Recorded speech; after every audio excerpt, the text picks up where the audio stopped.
My name is Christina Trapani, and I own Ecomaniac Company, and I'm also the co-founder and director of the Virginia Plastic Pollution Prevention Network. The network was co-founded by myself, Clean Virginia Waterways, and the Virginia Coastal Zone Management Program.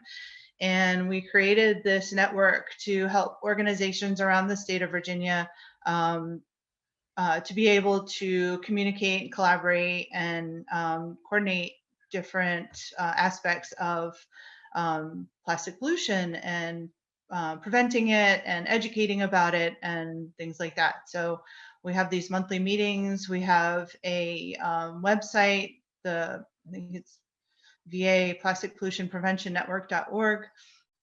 That website allows us to have forums, and you can actually talk to people or find contacts through that website. If you go on the website, if you're looking for someone in particular, there's a search option.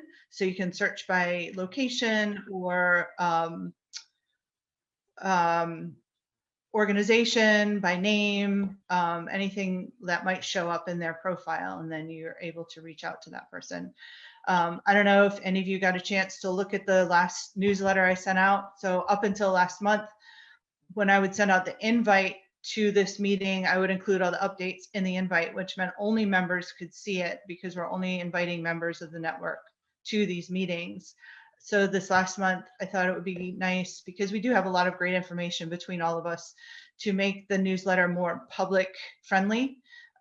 So we've got more public information in that newsletter, and that can be shared. And I've put a link on the website. So if someone is not necessarily with an organization, but they are interested in the topic, they don't have to become a member, but they can still engage by subscribing to the newsletter. So the long and the short of that story is I need content. So if you have monthly updates or an event or a job opening, anything like that that you want to share via that newsletter, please send it to me. I'll try to get that out about a week before the meeting. So it's kind of on a consistent basis. But as you all know, we are super busy. So I do try to get it out in a timely manner, do my best anyway. So let's see. We were going to talk about plastic bags today, and I know that we're supposed to hear from someone from Roanoke, but she's not on here yet.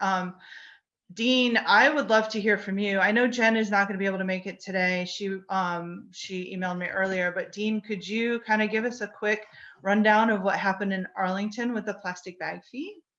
Well, it went through really smoothly here, and it went through more quickly than I thought it could, because they did it on an expedited basis. Normally, the county board has to advertise something 1 month and then act on it the following month, but they waived that so that they could adopt the tax in September and then have it come into effect January 1st, which is the same time it's coming into effect in Fairfax County and Alexandria. So basically all of the inner Northern Virginia is adopting it at once, with the exception of Falls Church. And there was some opposition. The Chamber of Commerce spoke against it, and a few other people spoke against it. The main argument for many people was that it was unsanitary in a time of COVID, that somehow, these bags coming out of a petrochemical factory are cleaner than the reusable bags coming out of your kitchen, despite scientific evidence to the contrary on that. But the county board adopted it 5-0. There was not a lot of controversy, and so that's about it. And I know Fairfax County adopted it on a 9-1 vote. So, it wasn't really a controversial issue there either. I don't know what the vote was in Alexandria.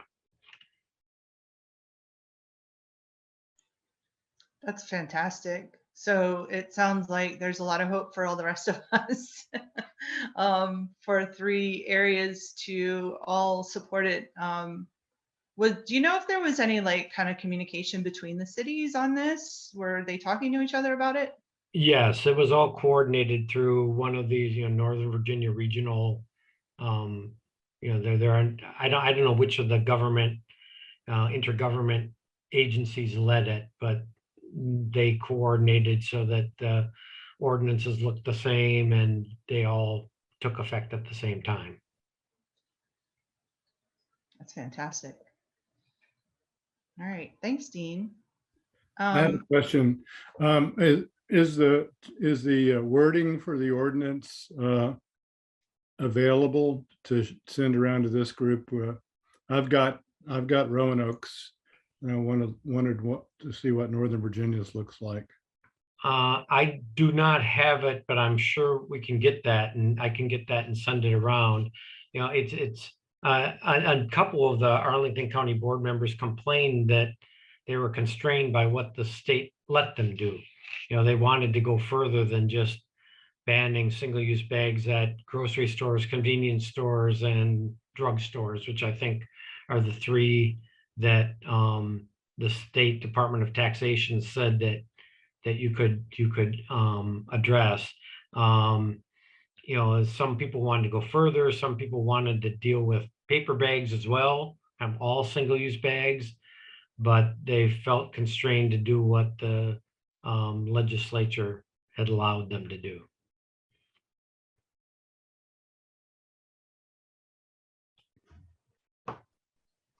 Hey, Fred.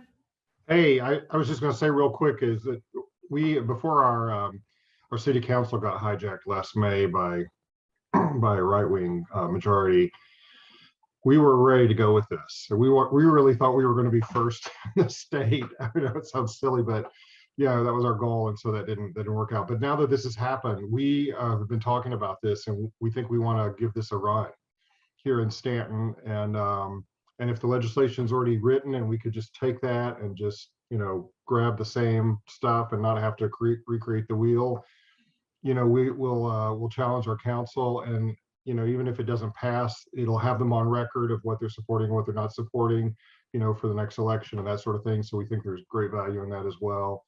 Yeah, so, I mean, we'd like to do that in Stanton. What's your general feeling up there in Stanton and that whole area? It's very mixed. For the longest time, the first year, the four they actually ran as Republicans. We normally just have independent everything at the local level, and this was very weird that they ran as Republicans. They sort of stuck together on everything, but lately they've been breaking apart. The three independents have managed to pull one occasionally over on other stuff. It's, I wouldn't say there's anything of great controversy here. This could be it. I mean, the fact that we held off the Second Amendment sanctuary was a huge deal.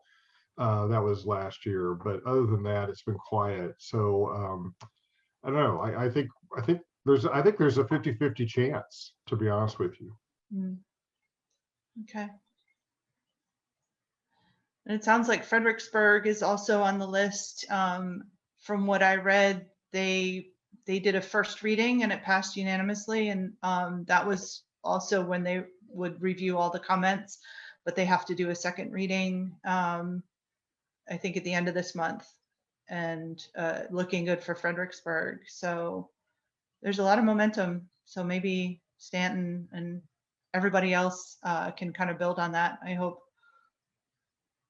Does anyone else have any questions for Dean or have any comments about the plastic bag legislation? No. Okay. Jim, I'm going to put you on the spot. Ellie was going to be here to talk about VCN's common agenda, but I don't see her. That might have been my fault. I don't remember if I sent her the Zoom link or not, but would you mind just a quick overview of, first of all, what that is, and then what's included in the plastic pollution part of things? We can play some music because I know I've given you zero notice. Well, let me flail around and look at my. I've got copies of the white papers right here in hard copy. I want to grab those real quick. Our common agenda is what the Virginia Conservation Network puts out, a series of white papers. They cover all kinds of areas, and if you want to, you can take a look at it and take a look at every white paper, or even just an executive summary of every white paper if you go to vcnva.org. And look for our common agenda, and you'll see that there's a series of 2-page white papers that cover the entire gamut. As a matter of fact, VCN is doing overviews of each section of those white papers once a week. They did one today, they did one last week, and they'll be kind of overviewing over the lunch hour those white papers in groups of 5 or so, and out through November. So you're not too late to get on board. The beauty of our common agenda book, and they've also got hard copies available that you can request. Since we're still virtual, it's still useful to just pull up a PDF file of one of the white papers and send it along in an email to your legislators, whether they're delegates or senators. And you can also, if you have the book, you can pull the book off their shelves, which most have never opened, and tab and open it to the white paper that you want to draw their attention to, and then kind of walk and talk them through it. So they're useful. 2 plastics related white papers this go round. One is called Reducing Single-Use Plastics, Litter, and Marine Debris in Virginia. And it covers a range of topics, specifically a statewide bag bill, producer responsibility, a bottle bill, and raising the litter tax. So those were the 4 big areas that we talked about this year. This was co-authored by Katie Register, Ellie Beamer from Environment Virginia, and me. And so the policy recommendations were to establish a statewide bottle bill. I got to tell you that these are, I think I may have already mentioned this, but this is a long game for us.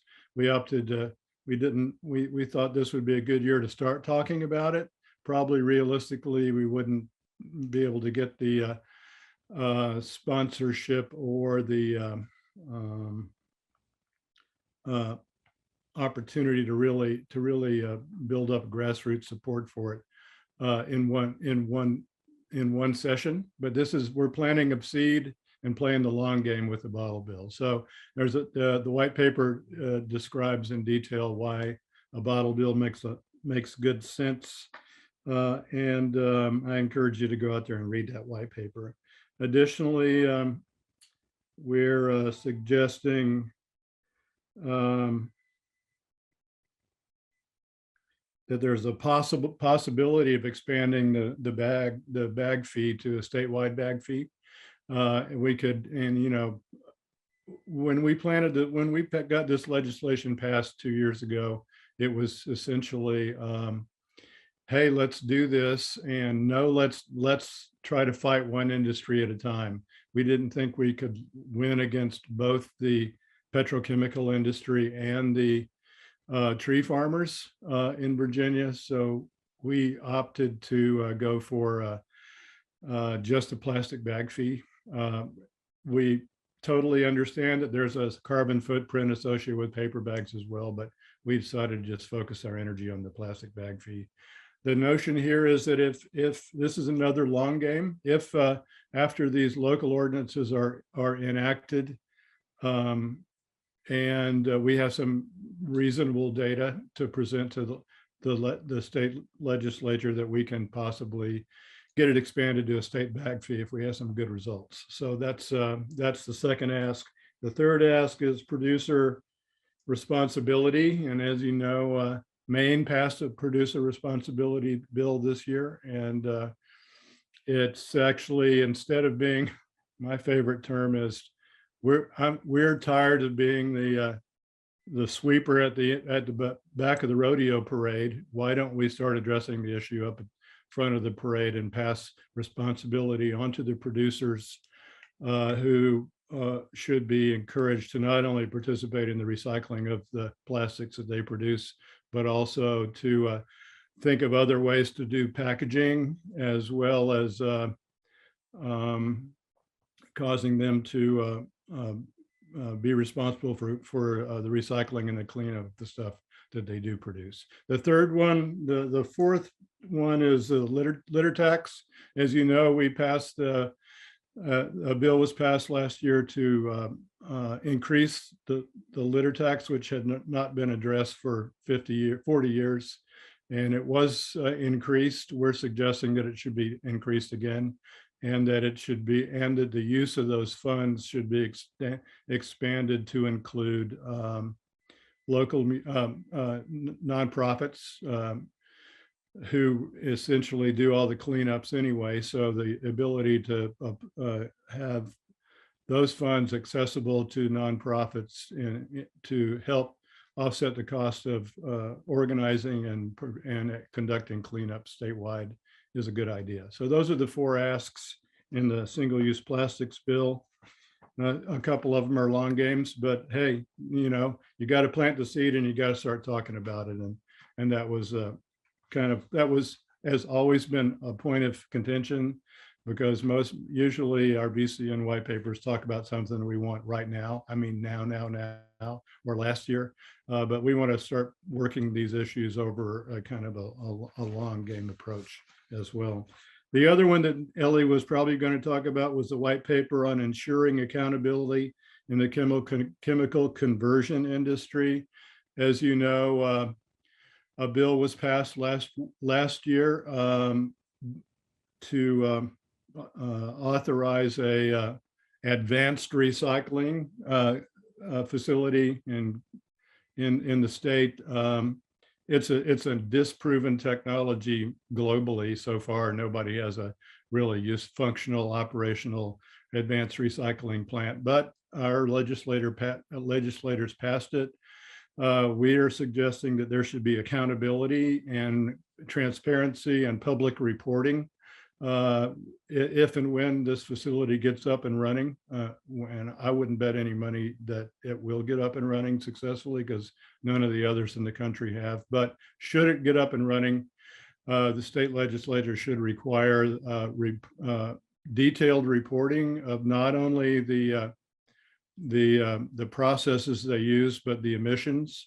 I think of it as downwind emissions from a chemical plant, because advanced recycling is nothing more than a chemical conversion process, which we don't know. We don't have the research. The research hasn't been done yet to prove what's in the emissions, and we're concerned about the DEIJ community in terms of putting plants in areas for underserved communities, and ended up with a cancer alley. So that's one of the reasons we want accountability.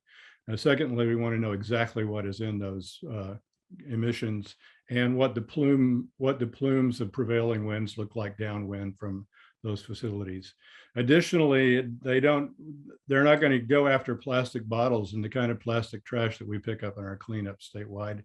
They're going after industrial size plastic materials that are used for packaging at an industrial level. So it really doesn't address our problem at all. It's a bill that was passed specifically to give the green light to the petrochemical industry to pump even more plastics into our environment. So I encourage you to go out and read that white paper. It's ensuring accountability in the chemical conversion industry. And on no notice, that's the best I can do. You did great, Jim. Thank you so much. Does anyone have any questions for Jim? You're all going to go online and read all about the common agenda and plastic pollution. The link is in the chat room if anyone hasn't seen it yet. Okay, and Nell, thank you so much for joining us. I feel like maybe I slacked off and forgot to send you the link before this meeting, so I do apologize. Nell is joining us from Roanoke and is going to give us a quick update on the plastic bag ordinance in Roanoke. They were the first. You guys won. Thank you. Thank you. And well, and I could say on my side too, I'm not sure I had my act completely together. So I was glad to see the link. Wasn't sure what I'd done with that. So yes, I did want to just talk a little bit about the city of Roanoke and the plastic bag tax. And I will tell you, I've been in my job for about 9 years. I'm the sustainability and outreach coordinator for the city. And one of the first official actions I took back in 2012 was to make the recommendation to put a plastic bag tax or ban at that time we were asking for in our legislative packet. We'd done it at least 2 years before that, so probably started this initiative in 2010, and we have been asking for it every year since then. So this was not a new idea to the city of Roanoke. It was a long priority for council.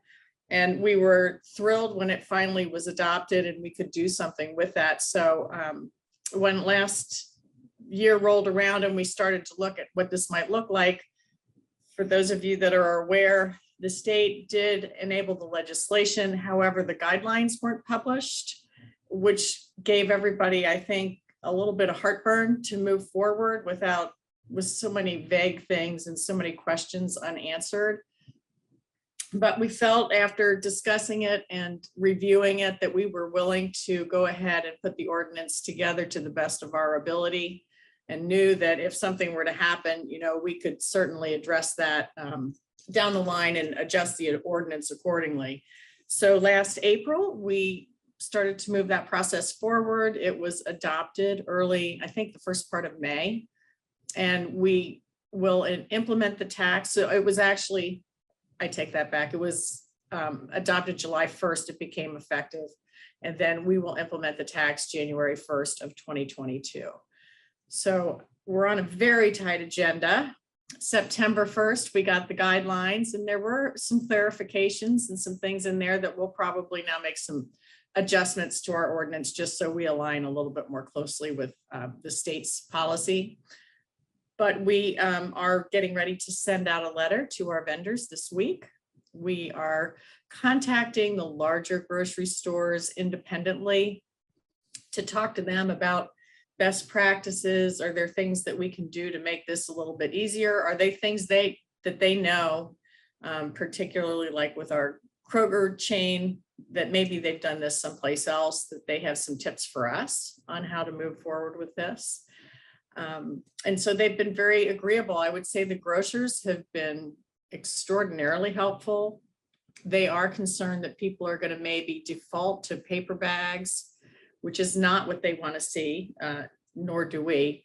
But that's not something that we can address right now with the current legislation. So we are trying to really promote the reusable bags so that people don't feel like they're going to take the free bags, which are the paper bags. So we are rolling out a campaign just about October 1st. And that campaign is bring your bag and keep your change. It's really a cute little logo, but we're really trying to emphasize this is the tax you don't have to pay. You can bring your bag and you won't ever have to pay the tax.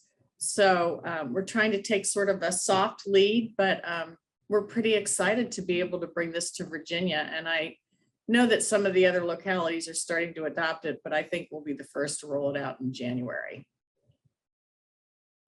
Thanks. Is there anything, Christina, that you guys might want to know specifically about, or anything I can bring up? Go ahead, Jim. I was just going to say any handouts or any of the material that you're going to use when you roll out the bring your bag and keep the change campaign would be, I'd love to see that. That's great. I'd be happy to share that. And I will also tell you that we're going to talk about the environmental aspects of this in a way that you do with a large population, right? It'll be pretty higher level, but we are going to use this opportunity to really start educating the community about microplastics.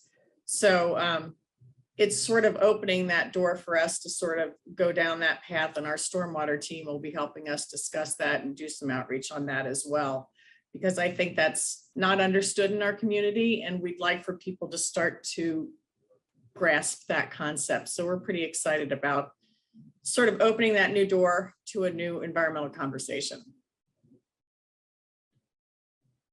Yes, Fred. Just a quick question for Nell.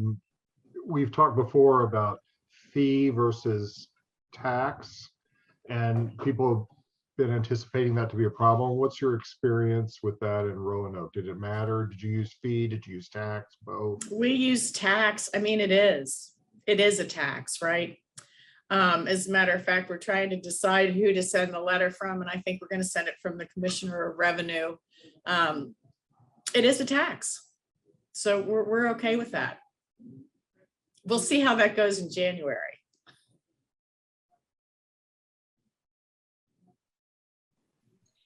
No, That's an interesting point. Go ahead, Gabby, sorry. I work with the Chesapeake Bay Foundation, and our Clean Water Captains are a group of advocate-focused volunteers, and they're working on trying to see ordinances passed in other localities across the state as well. Would you be willing to join us for a call with that group to share some of the lessons learned from this experience and best practices that they could apply as they continue outreach to other localities to try and push those local governments to pass an ordinance too? Absolutely. I'm happy to share whatever I can. You know, we're sort of flying blindly into the night at this point, but we're really into the heat of it now. So I might, you know, give me 3 or 4 weeks. I probably will have a whole lot more lessons learned. Sounds good to me. Thank you.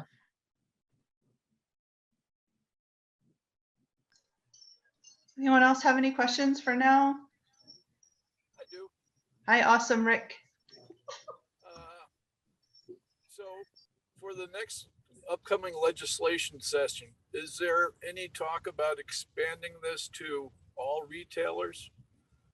Because right now it's pretty much grocery stores.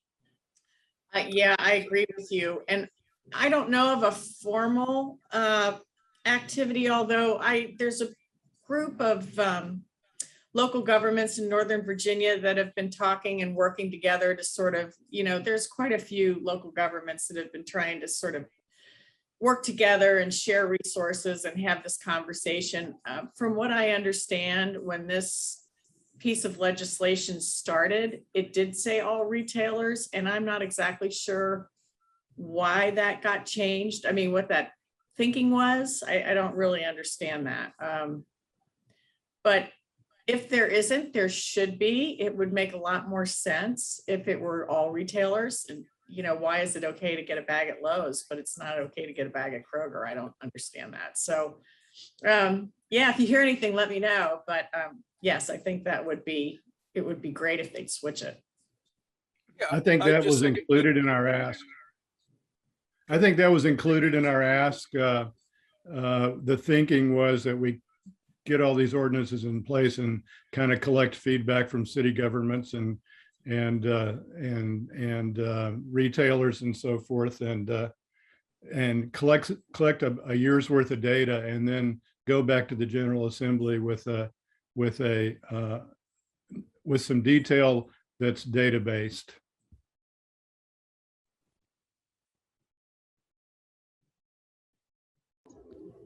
I think, was it oh my gosh, Fairfax, they included the box stores, right? The Walmart and the Target, but they had to actually specifically point them out. Well, I would tell you in the guidelines, they came back with some language that I feel pretty much locks the box stores in. And I asked our attorney yesterday if he agreed, and he thinks so too. It basically says if you sell groceries, then you must have the bag tax for everything that comes out of your store.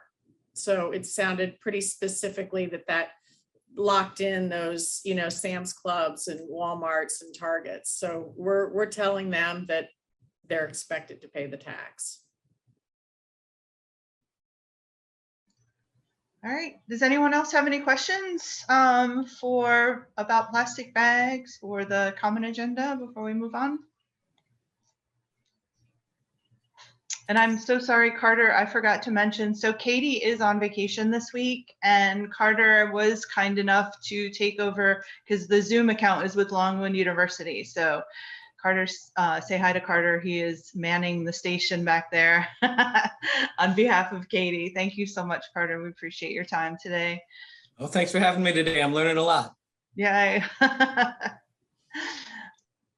Okay. And once again, if you came on a little bit late, make sure you sign in your name and your affiliation so we have a record of everybody who was on the call today.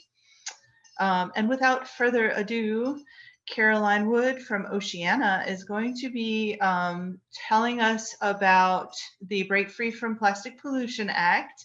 And then hopefully we should have some time afterwards for questions and conversation. So Caroline, did you want to share your screen? And you're on, yeah, there you go. Hi everyone. Yeah, I do have some slides. Had so much trouble with this last time, so hopefully I can figure it out.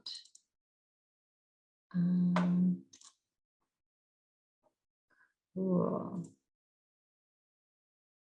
Can you guys see my screen? Yes. Awesome. Okay, great. So yeah, thank you so much, Christina, for running the call and inviting me to talk about the Break Free from Plastic Pollution Act. My name is Caroline Wood. I'm the Field Campaigns Manager for Oceana in the Mid-Atlantic and Northeast, based in Richmond, Virginia, newly. So if there's any Richmond folks, I would love to someday meet you in person if COVID allows. Yeah, I'm happy to talk about the bill. I know there are probably others on the call today who are familiar with the bill. So if you have anything to add, feel free to chime in. And then, yeah, afterwards, would love to take questions and discuss a little bit about what we can do here in Virginia to support the bill. But just a quick overview. So this bill, Break Free from Plastic Pollution Act, was originally introduced in 2020. And then it was reintroduced in the new Congress earlier this year by Senator Jeff Merkley of Oregon and Representative Alan Lowenthal of California back in March. The bill numbers are here at the top. It's S984 HR 2238. And this bill is the most comprehensive set of policy solutions to the plastic pollution crisis that's ever been introduced in Congress. It's a big sweeping kind of package of policies. And I think that one of the key things I wanted to emphasize is that it both builds on the momentum that's been initiated by cities and states across the country who are doing similar work.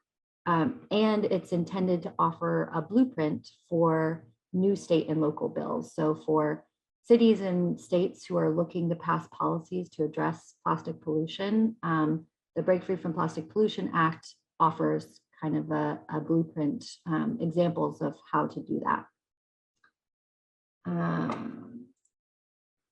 And so, yeah, just looking at the bill broadly, some of the things that it does, it would be, if passed, the first US national law that would phase out unnecessary single-use plastics, put responsibility of managing plastic waste on companies who produce it. There are several provisions to protect fence line and frontline communities from the impacts of plastic production and waste. One of the ways it does that is to put a moratorium on new and expanded plastic facilities, which we'll talk about in a bit. It limits the plastic waste that we're exporting to developing nations. And it also ensures that cities and states have the ability to continue to take action at the state and local level to address plastic pollution.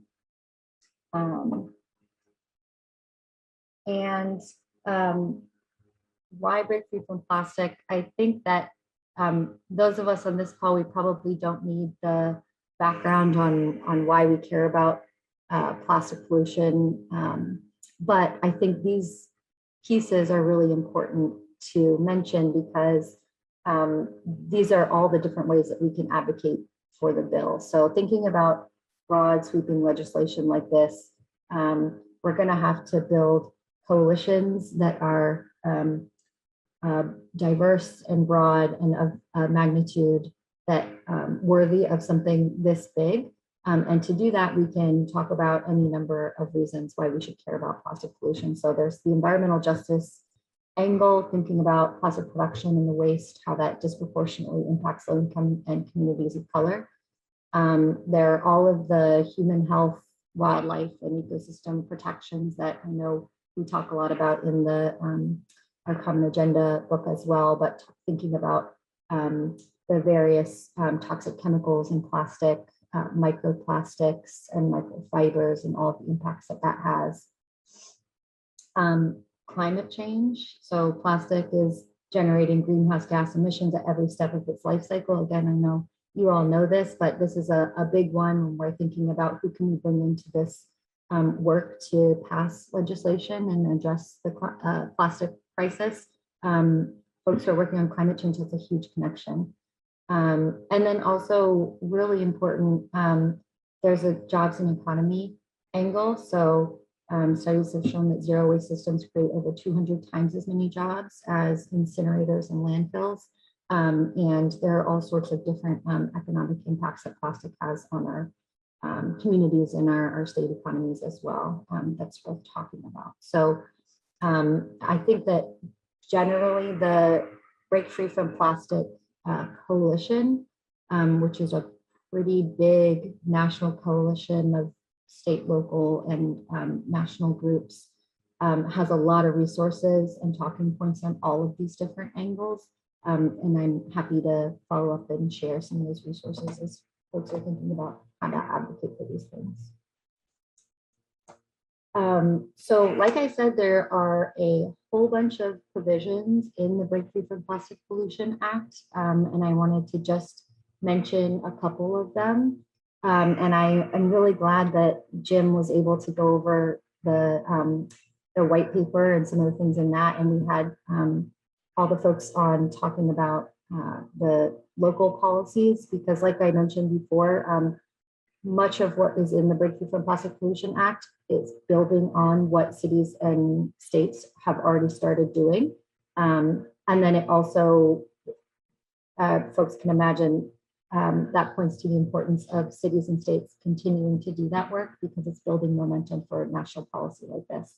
But one of the things, producer responsibility, which Jim mentioned, so requiring producers of covered products, and that includes paper, foodware, plastic packaging, that kind of thing.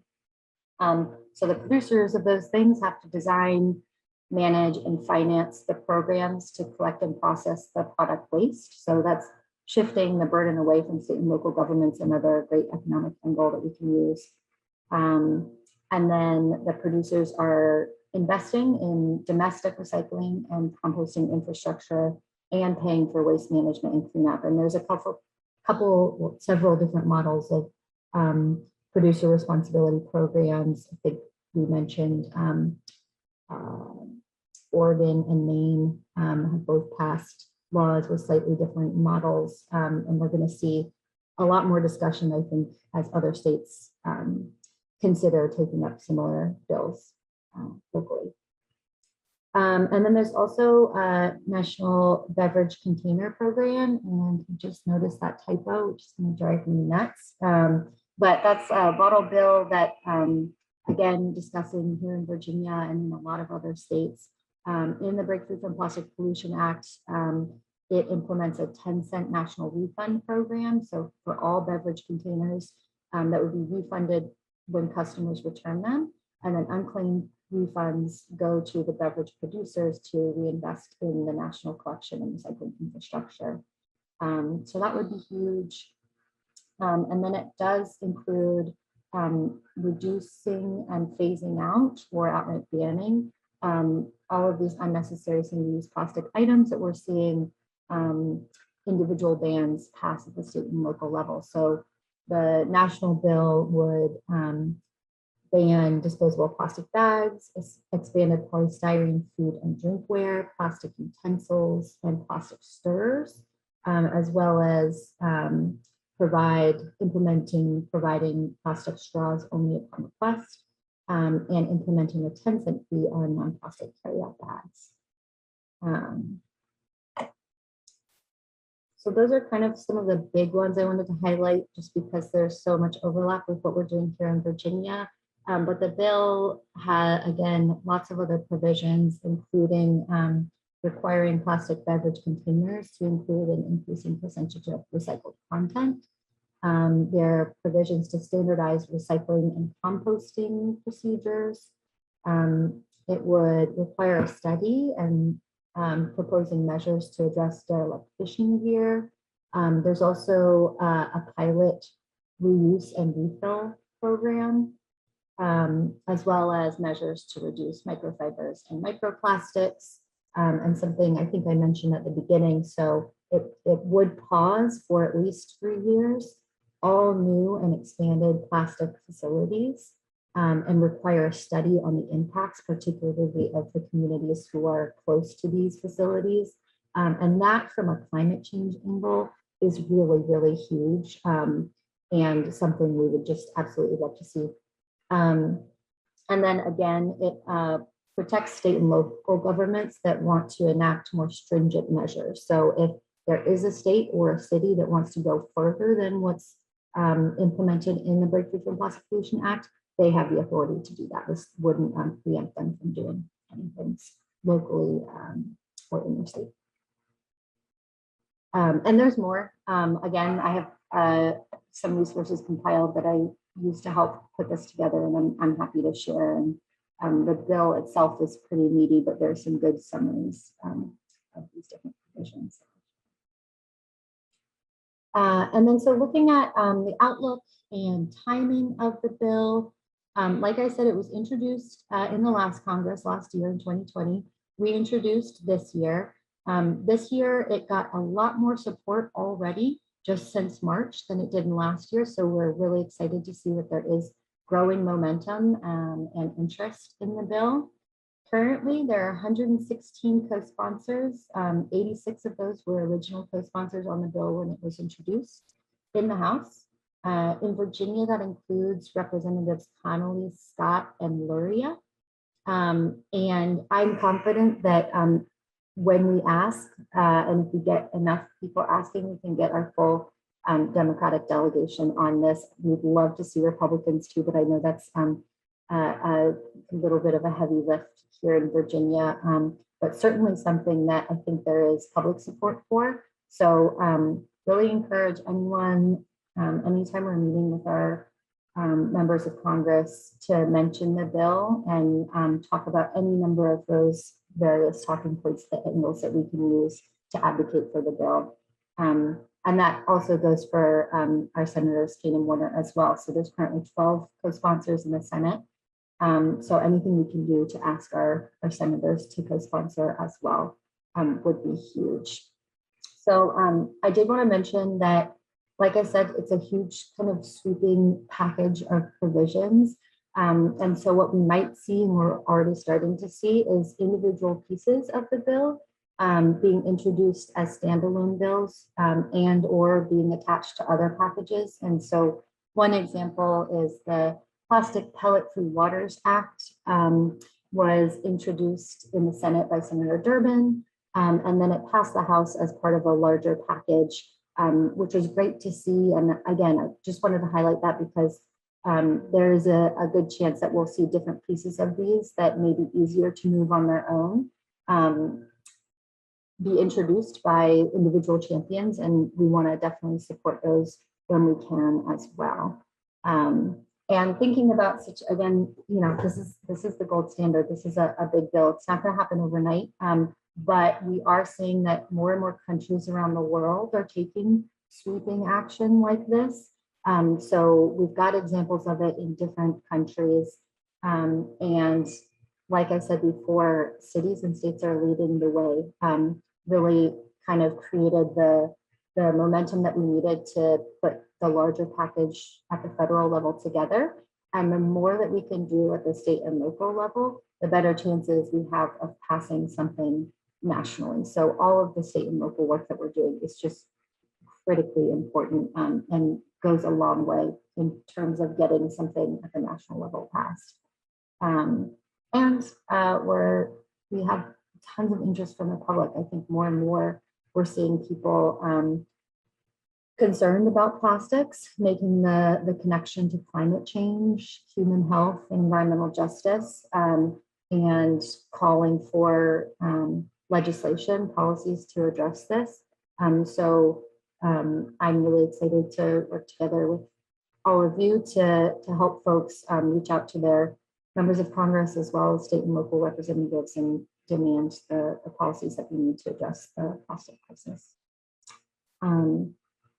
I think that is my last slide. And yeah, I would love to take questions, or if anyone had anything they wanted to add on the bill or what we can do here in Virginia. And I'm happy to have a conversation.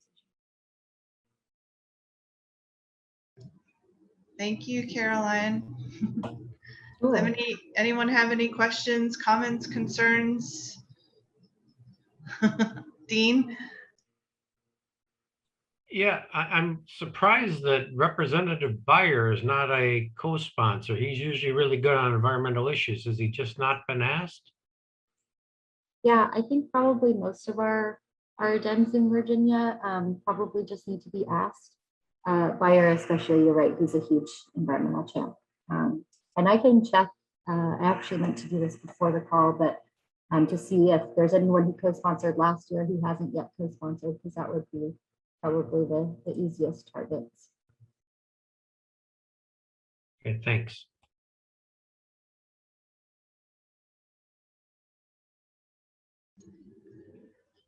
Caroline, I have some jets flying over my head right now. If you wouldn't mind speaking a little bit louder, but my question is, what is the pushback? Sure, yeah, and my laptop fan just turned on, so I know that creates some background as well.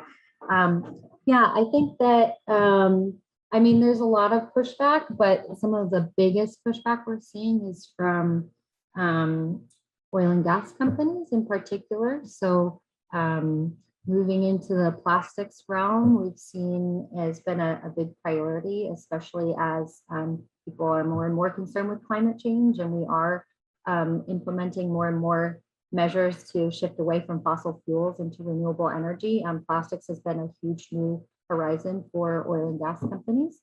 So that's been a huge hurdle for sure. And any of us who have worked on offshore drilling campaign or other fossil fuel campaigns will know that that's a big opponent. But I think also what I mentioned before is that thinking about plastics, it's a complicated issue, but there's also so many different entry points of why people would care about plastic pollution and addressing the plastics crisis. So I think that gives us an opportunity to build a really broad and powerful coalition of organizations, and the business community absolutely has been instrumental in a lot of the work that we're doing to implement these policies, and is such a powerful voice. So I'm really excited about the opportunities that presents in particular. Did that answer your question, Christina? Yeah, I figured it was mostly coming from the plastics and the fossil fuel industries. Jen Cole actually sent me an interesting article. I haven't read through the whole thing, but I was starting to read all their bullet points about why this is a bad idea. It was the unintended consequences of this bill should it pass, and like job losses, and we would actually be contributing to climate change and losing out on opportunities for innovation. I can put that in the chat.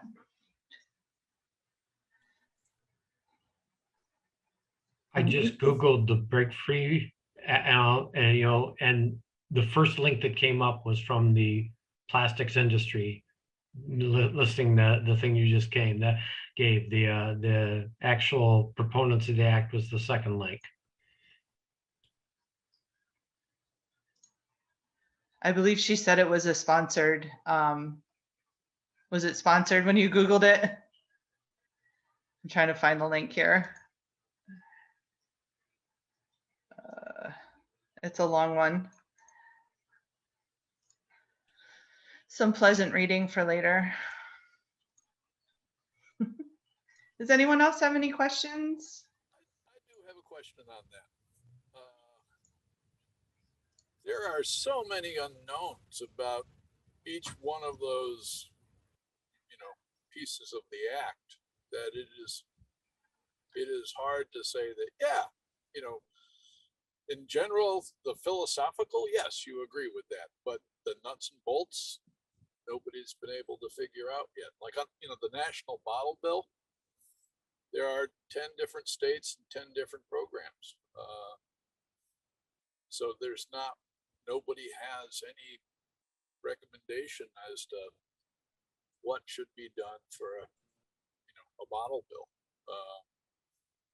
So it's hard to build, support for something you don't have any details on. So I'm just wondering why isn't this being broken out into smaller chunks that you can divide and conquer rather than one big one? Yeah, that's a good question. And I would encourage you, so the presentation that I just did is super top level. So has been a ton of thought, and there is a lot of detail in the actual bill language about some of the specifics there. And again, like I said, this kind of all came out from seeing that states and cities were starting to take this action. And I think it was actually the Surfrider Foundation that worked on in the very early stages, a kind of a deep dive research into kind of what's working and what's possible in terms of solutions for a lot of these things. Let's see, again, if I have those resources, and I think that I do pulled up here, I'll send like a big compiled list. And I mentioned also, Rick, that we actually are seeing different pieces of this start to break off and move independently. And so wherever that's happening, absolutely want to give full support to those things, because that is probably our possible, most likely path forward right now for some of those. If something breaks away, if we can get it attached to something else, or if we can get it passed on its own merits. However, I think putting together all of these provisions into one kind of gold standard package not only gives us something really incredible and inspirational and impactful to work towards, it also provides that blueprint for states and cities who are looking to take similar action. And I think that the other thing to mention too, like the bill itself has always been pretty aspirational. I don't think it's a matter of when, if it's going to get passed, it's a matter of when. As we're seeing more and more, again, the momentum building from the grassroots kind of up, as well as we're really pleasantly surprised at the response from members of Congress, both last year and this year in particular. We saw a big uptick in support for the bill.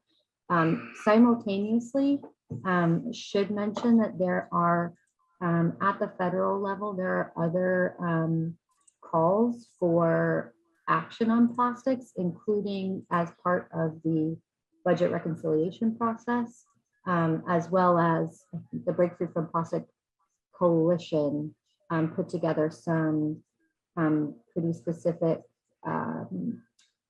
suggestions, requests of the Biden administration in terms of administrative action that he can take to implement some measures, similar measures to reduce plastics.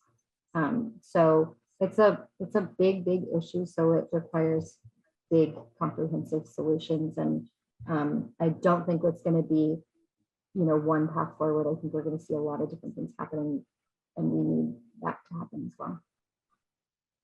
I don't know I hope that answered your question. Yeah, I can go online and see what they have on the bottle bill. Yeah, I can send that on.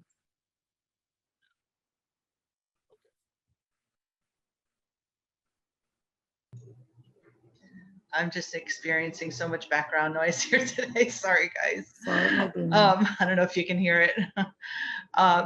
Does anyone else have any questions for Caroline?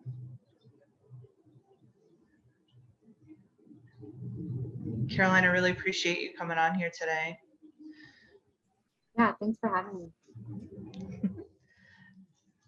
So it's 3 o'clock. We technically still have 30 minutes. Does anyone have any updates or, I don't know, upcoming events? How's the International Coastal Cleanup going around the state? Anything that you guys want to share? Questions for any other members that are on here? Suggestions for topics, future topics?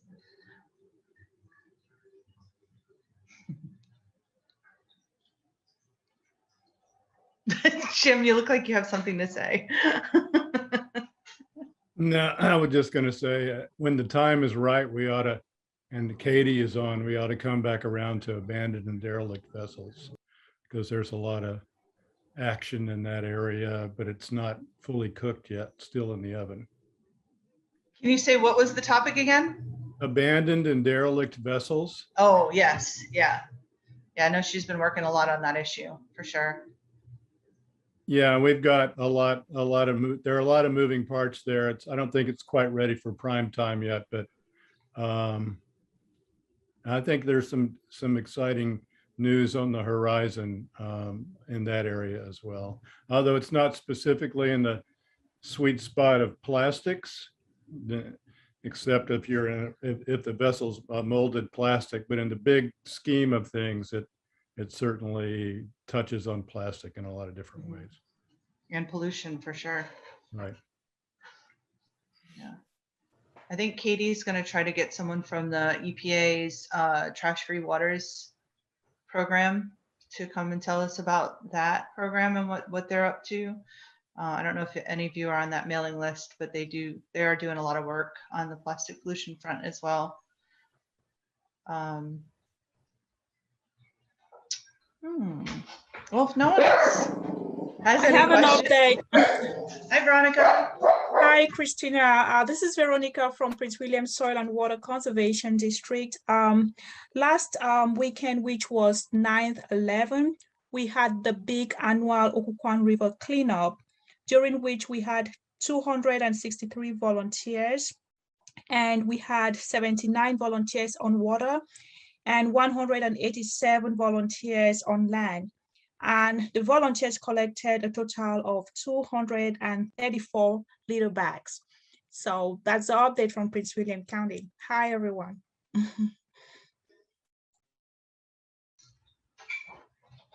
Thanks, Veronica. What you got, Fred? Nothing, I was just clapping for her. Oh. Thank you. Hey, Christina, this is Becky Greenwald. Hi, Becky. Hey, sorry, I joined late. I was just wondering on the plastic bag tax, was there anything going on in Norfolk or Virginia Beach that you know of along those lines? Jim, do you want to answer that question? You're on mute. In Virginia Beach, we've decided to wait for serious, and we're foreshadowing with all the city council, all the good news from up north in our social media on Lynn Haven River Now. The breaking news from Fairfax County and Arlington and Alexandria. And we're going to seriously engage after the November elections with them, because they're kind of totally possessed by the the various bills coming up or a vote coming up on November 2nd to address the stormwater wastewater resiliency plan in Virginia Beach. There's a big funding request, hundreds of millions of dollars worth of a bond referendum. So we're going to wait until after the bond referendum kind of settles down a little bit and they can pay attention to other things. And then we're going to take them on this. I believe that I'm thankful for everybody who's led the way, because I think Virginia Beach will follow suit. Karen Forget, who's the executive director of Lynnhaven River Now, has been actively engaging with the Norfolk City Council on this and the Norfolk Environmental Commission, and they are probably ahead of Virginia Beach in terms of being ready to move out. So I think there's positive news on Norfolk, and Christina, Mark Swingle, and I and Karen are going to meet in the next week and kind of nail down our detailed campaign strategy to get Virginia Beach on the road here. So that's the latest that I know about. Well, that's great. I appreciate that. You're much further along than Chesapeake, as usual. Hey, Jim, I have a question. Thanks, Jim. Anyone else have any questions, updates, awesome news, upcoming events? Can you hear me? Probably not. Rick, did you have something? Oh yeah, I had a question for Jim. I have been asking Fairfax County to put on full debris catchers on catch basins in the commercial and high residential areas, which they're not at all enthusiastic about doing. Is Virginia Beach in their stormwater management bond, are they doing anything with a full capture debris screen?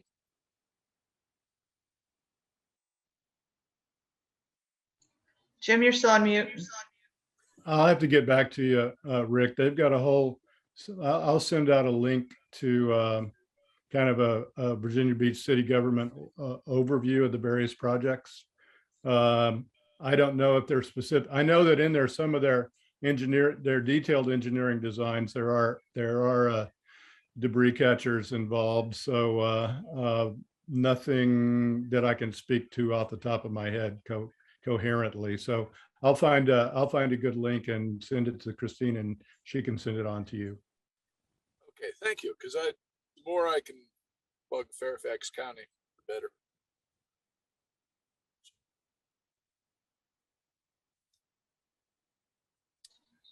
That was it for my question. All right, guys, last call. All right, well, with that, as Jim would say, you now have 22 minutes back on your life. Go spend it wisely. It's beautiful outside. Thank you all for coming today, and thank you to our speakers. Caroline, thank you so much. I think Nell has already left, and thanks for all your questions. Don't forget to send me content for our awesome newsletter. And if you haven't already signed in, please do so we know who was on this call. Thank you, Carter, for backing us up today. Katie's on the road, I think, with her family today. So we'll see her next month. And that's it. You guys have a great rest of your month, and we'll see you next month. Thank you. Thank you.